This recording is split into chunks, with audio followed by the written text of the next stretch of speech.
திருச்சிற்றம்பலம். அருட்குருநாதர் ஐயாமா திருவடிகள் போற்றி போற்றி.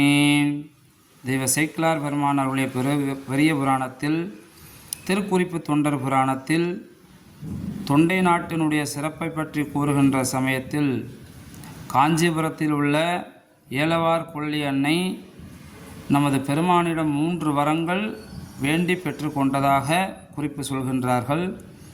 3 பயன் என்ன அப்படின்னு சொன்னீங்கன்னா 3 வரம் கேட்குறாங்க. 1, அம்பிகை செய்கின்ற பூசணையை தினமும் சாமி ஏற்றுக்கொள்ளணும் அப்படின்னு ஒரு வரம்.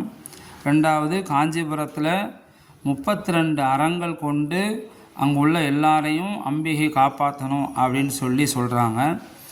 3வது பார்த்திங்கன்னா சிவ அபராதம், சிவனடியார் நிந்தனை, இப்படி வேதாகம நிந்தனை, இதை மாதிரி இந்த சிவ அபராதம் நீங்களாக வேறு எந்த செயல்கள் செய்தாலும் அது சிவ புண்ணிய செயலாக மாறணும்னு சொல்லி அம்பிகை சுவாமிகிட்ட இந்த வரத்தையும் வேண்டியிருக்காங்க. சுவாமியும் இந்த 3 வரங்களும் அருளியிருக்கின்றார். அந்த 32 அறம் என்ன என்று கொஞ்சம் சிந்தனை செய்வோம். காஞ்சி காமாட்சி அம்மையார் இறைவர் வழங்கிய 2 நாளி நெல் கொண்டு வளர்த்த 32 அறங்கள்.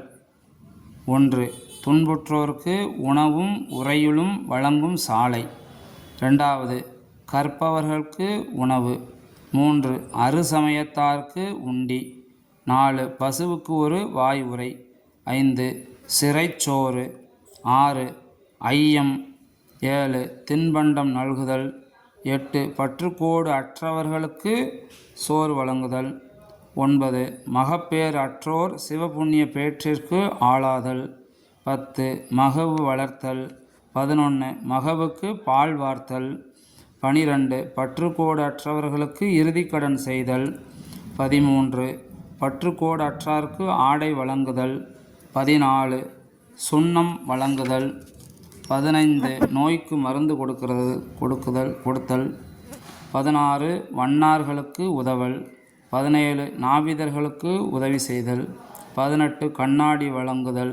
19, காது ஓலை வழங்குதல். 20, கண் மருந்து கொடுத்தல். 21, தலைக்கு எண்ணெய் வழங்குதல். 22, பெண் போகம் நுகர்தற்காம் சூழலை வழங்குதல். 23, பிறர் துயர் காத்தல். 24, தண்ணீர் பந்தல் அமைத்தல். 25, மடம் அமைத்தல். 26, குளம் தோண்டுதல். 27, சோலைகளை உண்டாக்கல். 28, ஆவுராய்ஞ்சி தறி அமைத்தல். 29, விலங்கிற்கு உணவு தருதல். 30, ஏறு விடுத்தல். 31, விலை கொடுத்து உயிர் காத்தல். 32, மகட்கொடை.